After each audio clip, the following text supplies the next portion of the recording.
Hello అండి, good morning. నేను మీ MKS. ఈరోజు నేను మీకు రెస్టారెంట్ స్టైల్లో చేసే వంకాయ, ములక్కాయ, జీడిపప్పు కర్రీ చేసి చూపిస్తున్నానండి. దానికి కావాల్సిన పదార్థాలన్నీ స్క్రీన్ మీద పెట్టి చూపిస్తున్నాను. ముందుగా నేను 1/2 కేజీ వంకాయలు శుభ్రంగా కడిగి ఇదిగో ఇలా ముక్కలుగా చేసి వాటర్లో వేసుకున్నాను. ఉప్పు కూడా వేసి వాటర్లో ఉంచుకోండి, ముక్కలు కలర్ మారకుండా ఉంటాయి. దానికి కావాల్సిన పదార్థాలు 2 ములక్కాయలు తీసుకొని ఇలా ముక్కలు కట్ చేసుకుని కడిగి పెట్టుకున్నానండి. 2 టమాటాలు చిన్న చిన్న ముక్కలుగా కట్ చేసుకోవాలి. దానికి ఒక 100 గ్రాముల జీడిపప్పు ముందుగా వాటర్లో నానబెట్టి ఉంచుకున్నాను. ఉల్లిపాయలు, పచ్చిమిర్చి ఇదిగోండి. ఇందులోకి మనకి బైండింగ్కి మంచిగా గ్రేవీ మనకి తిక్కుగా నీట్గా రావాలి అంటే కొంచెం జీడిపప్పు, 1 స్పూన్ గసగసాలు, 1 స్పూన్ నువ్వులు, కొంచెం ఎండు కొబ్బరి, అల్లం వెల్లుల్లి పేస్ట్ కర్రీలోకి అండి.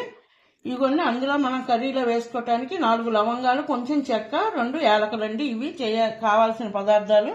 చేసే కూర ఎలా ప్రిపేర్ చేయాలో నేను ప్రాసెస్లోకి వెళ్ళి నేను మీకు చూపిస్తాను. జీడిపప్పు కొంచెం వాటర్ వేసి మనం నానబెట్టుకోవాలండి, ఒక 50 గ్రాములు. ఎందుకంటే ఇవి నానితే కూరలో డైరెక్ట్గా వేసేసుకుని ఇది ఫ్రై చేయడం అవసరం లేదు, నేతిలో ఇలా వేసుకోవాలి కర్రీలో. అందుకని నేను 10 నిమిషాల ముందు కర్రీ చేసే ముందు మనం ఇలా నానబెట్టుకోవాలి. ముందుగా స్టవ్ ఆన్ చేసుకొని మనం ములక్కాయ ముక్కల్ని ఒక చిన్న బాండీలో వేసి ఉప్పు, పసుపు వేసి 80% ఉడికించుకోవాలండి. ఎందుకంటే ఇలాగా మనకి వంకాయలు అనేవి కర్రీలో తొందరగా మగ్గిపోతాయి కదా, ములక్కాయ అనేది ఉడకదు. కనుక ఇది ఇలా ఉడికించుకొని మనం పక్కన పెట్టుకొని కూరలో యాడ్ చేసుకోవాలి. ఇదిగోండి, ములక్కాయ ముక్కలు నేను 80% ఇలా ఉప్పు, పసుపు వేసి ఉడికించుకున్నాను. ఇవి మనం ఇలా ప్రిపేర్ చేసుకుని పక్కన పెట్టుకోవాలి. తర్వాత ఒక మిక్సీ జార్ తీసుకొని జీడిపప్పులు ఒక 10 వేసుకోవాలండి. ఇందులో ఎండు కొబ్బరి ముక్కలు ఒక 5-6 వేసుకోండి. 1 టేబుల్ స్పూన్ నువ్వుపప్పు, 1 టేబుల్ స్పూన్ గసగసాలు, ఇవన్నీ కలిపి మనం ఇప్పుడు ఫైన్ గా పేస్ట్ పట్టుకోవాలి మిక్సీ జార్ లో. ఇదిగోండి, నేను అన్ని వేసినవన్నీ ఇలా పేస్ట్ పట్టుకొని రెడీ చేసి ఉంచుకున్నాను. ఇప్పుడు ఇవి పక్కన పెట్టుకొని కూర ఎలా చేయాలన్నది బాండీ వెలిగించుకొని ప్రాసెస్ లోకి వెళ్ళిపోతున్నాను. ఈ కూర ప్రిపరేషన్ చేసుకోవడానికి ముందుగా స్టవ్ ఆన్ చేసి ఒక పెద్ద బాండీని మందపాటితో ఒకటి పొయ్యి మీద పెట్టుకొని 2 టేబుల్ స్పూన్స్ ఆయిల్ వేసుకున్నానండి. అందులో ఇదిగోండి, ఇందాక నేను చూపించాను కదా, చెక్క, యాలకులు, లవంగాలు ఇవి వేసి వేయించుకోవాలి. ఇవి కొంచెం అటు ఇటు తిప్పుతూ వేగిన తర్వాత ఇందులోనే అల్లం వెల్లుల్లి పేస్ట్ కూడా వేసుకోవాలండి. నేను చెప్పాను కదా, 1 టేబుల్ స్పూన్ అల్లం వెల్లుల్లి పేస్ట్ వేసుకుంటున్నాను.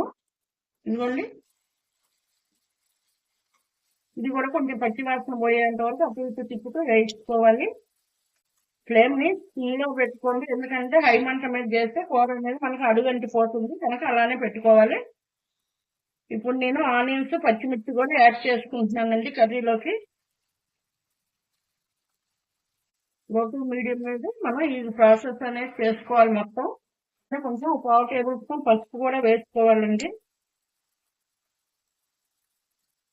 రుచికి సరిపడా సాల్ట్ కూడా వేసుకుంటున్నాను, ఎందుకంటే ఇందాక నేను ముక్కలు ఉడికిచ్చేటప్పుడు ములక్కాయ ముక్కలు కొంచెం వేసానండి. ఇప్పుడు కూరకు సరిపడా నేను వేసేసుకుంటున్నాను, ఎందుకంటే ఆనియన్స్ అన్ని వేగుతాయి కదా చక్కగా, అందుకని సరిపడా వేసేసుకుంటున్నాను ఒకేసారి. ఆనియన్ కొద్దిగా వేగి మరీ వేగనవసరం లేదండి, కొంచెం వేగితే చాలు. ఇప్పుడు నేను ఇందులో టమాటా ముక్కలు 2 కట్ చేస్తున్నాను, అది కూడా యాడ్ చేసుకుంటున్నాను. ఇప్పుడు ఇందులోనే నేను తరిగి ఉంచుకున్న వంకాయ ముక్కలు కూడా యాడ్ చేసుకుంటున్నానండి.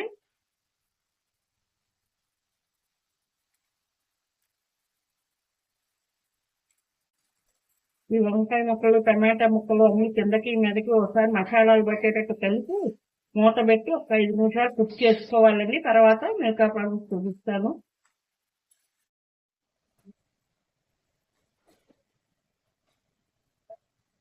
ఇవన్నీ కలిసి ఇలా వచ్చింది, ఆయిల్ చూపిస్తారు. ఇప్పుడు మనం మిక్సీ పట్టుకుని జీడిపప్పు, గసగసాలు, కొబ్బరి పేస్ట్ వేసుకోవాలండి. గంటను బాగా సిమ్లో పెట్టేయాలి, ఎందుకంటే మనకి ఇది ఊరికే అడుగుపోతుంది. కలుపుకు చక్కగా సిమ్లో పెట్టుకొని కలుపుకోవాలి కర్రీ అనేది. ఇదే మనకి కూర అంతకి గ్రేవీ అండి, చక్కగా ఇదే అడుగులో చూసుకోవాలి. ఇప్పుడు దీంట్లో నేను కొద్దిగా ఆయిల్ వాటర్ వేసుకొని యాడ్ చేసుకుంటున్నాను. మిక్సీ కడిగేసి అవి కూడా పోసేసుకోండి అందులో. అప్పుడు కర్రీ అనేది కొంచెం అడుగంటకుండా కరెక్ట్గా ఉంటుంది ఈజీగా. ఇవన్నీ ఇందులోకి నేను ఉడికించుకున్న ములక్కాయ ముక్కలు కూడా వేసుకుంటున్నాను. ఇప్పుడు ఇందులో నానబెట్టి ఉంచుకున్న జీడిపప్పు కూడా యాడ్ చేసుకుంటున్నానండి. ఇవన్నీ మనం ఒకసారి కిందకి మీదకి కలిసేటట్టు కలుపుకోవాలి. చూసారా వంకాయలు ఎంత చక్కగా మగ్గిపోయినాయో. వంకాయలు టమాటా ముక్కలు అన్ని మనకి చక్కగా మగ్గిపోయినాయి. ఈ ములక్కాయ అందుకనే ఉడికించుకున్నది. మనం 80% ఉడికించిన ములక్కాయని కూడా యాడ్ చేసుకున్నాం ఇప్పుడు ఇందులో. మనం ఎంత స్పైసీ తింటామో అంత తీసి వేసుకోండి. కారం అనేది మీ చాయిసే. నేనైతే 1.5 స్పూన్ వేసుకుంటున్నాను కర్రీ మొత్తానికి.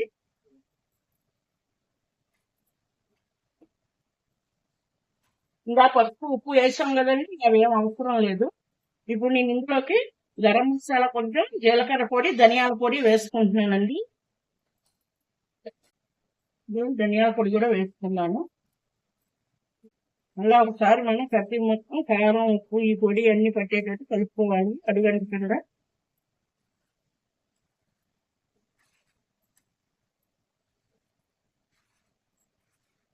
కర్రీ చాలా బాగుంటుందండి. చాలా చాలా టేస్టీగా కూడా ఉంటుంది. మనకి బిర్యానీ చేసుకున్నా కూడా ఇలాంటి కర్రీ చేసుకుంటే బిర్యానీలో తినచ్చు. ఇప్పుడు మనం కొద్దిగా వాటర్ వేసుకోవాలండి. ఈ వాటర్ మళ్ళీ నేను మిక్సీ జారి కలిపి ఒకసారి వేసుకుంటున్నాను. కర్రీ మరీ పలసంగా ఉన్నా బాగుండదు, కొద్దిగా చిక్కగా గ్రేవీ లాగా ఉంటేనే బాగుంటుంది. కానీ ఈ కర్రీ అంతా ఒకసారి ఉడకటం కోసం నేను కొంచెం చిన్న గ్లాసు వాటర్ యాడ్ చేసుకుంటున్నాను.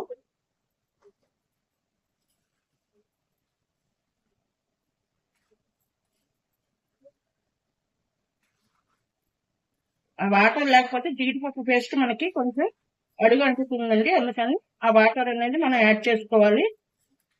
నాకు కొద్దిగా సాల్ట్ తగ్గిందండి, వేసుకుంటున్నాను.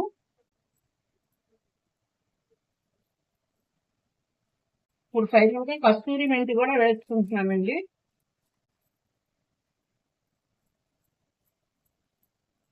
కస్తూరి మెంతిని కూడా ఇట్లా నలిపి కొంచెం లైట్ గా ఇలా యాడ్ చేసుకోండి.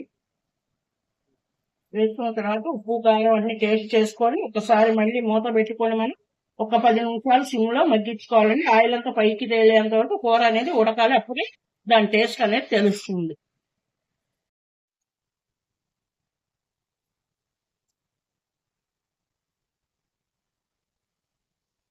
ఇదిగోండి ములక్కాయ కూర నాకు కాజు ములక్కాయ వంకాయ కర్రీ రెడీ అయిపోయింది. చూసారా ఎంత కలర్ఫుల్ గా ఉందో.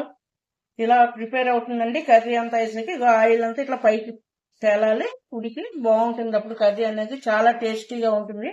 చివరిలో కొంచెం కొత్తిమీర కరివేపాకు వేసేస్తాం, సర్వ్ చేసుకోవటమే.